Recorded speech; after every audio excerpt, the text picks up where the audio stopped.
Happy Diwali सर्वांना। तर आज दिवाळीच्या पहिल्या रांगोळीचा पहिला दिवस आहे। मी नॉर्मल सोपी अशी रांगोळी काढलेली आहे। कोणाला येणार नाही रांगोळी काढायला त्यांनासुद्धा ही रांगोळी काढता येईल, एवढी सोपी रांगोळी आहे ही। आधी मी ह्यानी खडूनी छान करून घेतलेली आहे रांगोळी तयार, आणि नंतर त्याच्यामध्ये कलर भरून नंतर बॉर्डर केलेली आहे साईडने व्हाईट कलरच्या रांगोळीने।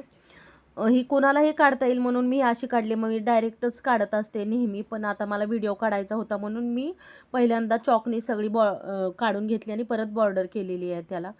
असं तर तयार करता येते आपल्याला, पण कोणीही शिकू शकतं माझी रांगोळी बघून। मी म्हणून अशी साधी सोपी काढलेली आहे। फायनल लुक बघितल्यानंतर आपल्याला समजेलच, खूप सोपी आहे आणि अट्रॅक्टिव्ह पण दिसते। फक्त रांगोळीमध्ये लाईट कलर नाही भरायचे, डार्क कलर भरायचे, त्याच्यामुळे आपली रांगोळी खूप छान दिसते। आपण खूप अट्टहासाने रांगोळी काढतो आणि त्याच्यामध्ये जर फिक्कट कलर भरले तर रांगोळी अजिबात चांगली दिसत नाही। ही एक टिप होती रांगोळी काढतानाची। आता माझी रांगोळी झालेली आहे, एकदम लास्टचं चाललेलं होतं माझं फूल काढायचं, आणि ही अशी रांगोळी आपली तयार झालेली आहे। सर्वांना हॅपी दिवाळी। सगळ्यांनी रांगोळी काढा। बाय।